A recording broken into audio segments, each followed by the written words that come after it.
Dito itatry namin ni Kebs guys, yung Hirara Johnson. Gusto sumama ni Ace kaya dito sinama na natin.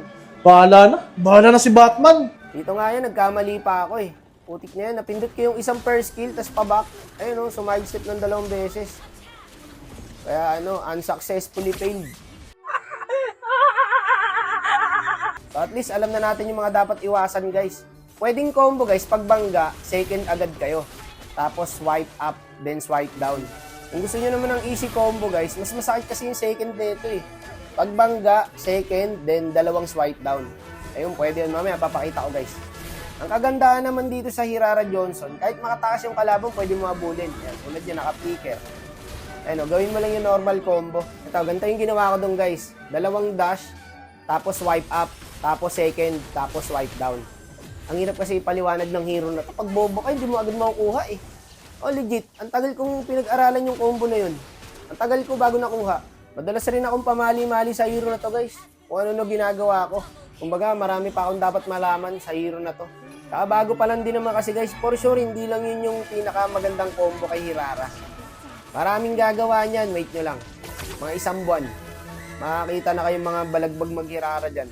Alam nyo naman guys, mga player natin dito sa Pinas, mabibilis mag-adapt ng hero yan. Kaya marami ako nabalitaan guys, mga nagsasabi din na pangit daw i-jungle si Hirara. Lalo na daw pag sa high points. Wala daw gagawin tong hero na to. Ang ginagawang role nila kay Hirara guys, XP. Kasi nga naman, kung sakaling hindi ka mag-level 4, putik nga, makaka-burst ka pa rin Kompleto yung skill nito, level 2 lang Oo nga kaya mas maganda nga siya sa XP. Tsaka napanood ko rin kay Edward, kagabi, naka-live siya. Ang galing niya na mag-Hirara guys, shoutout kay Boss Edward. Grabe mag-adapt ng hero yung mga pro player guys. Parang kakalabas lang ng hero. Alam na nila agad, kabisado na. Hindi, pinapanood ko siya kagabi, XP siya. Ang galing mag-Hirara tol, parang Lancelot. Marami pang experiment na mangyayari dito kay Hirara kasi feeling ko pwede siya sa lahat Pwede nga siyang roam sa nakikita ko lang, walang imposible kasi guys. May makikita ka nga, Layla nasa mid.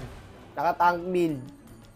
Estes, naka-marksman build. Ang bilis tumira. Ito pa kaya, Hirara roam. Ang sakit Ito niyo yung damage guys. 2 ikot lang pre. Patay na yung kalaban, basta nabangga. Ito literal. Nabangga, tas isang swipe up lang, patay na.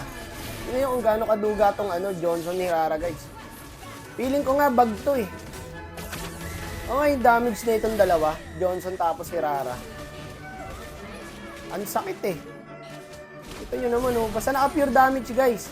Ito talaga bug, nawala yung Masha. Mabubuhay siya 1 second. Tapos pinuntahan agad namin sa base. Wala siya. Hindi naman nagamit yung clouds.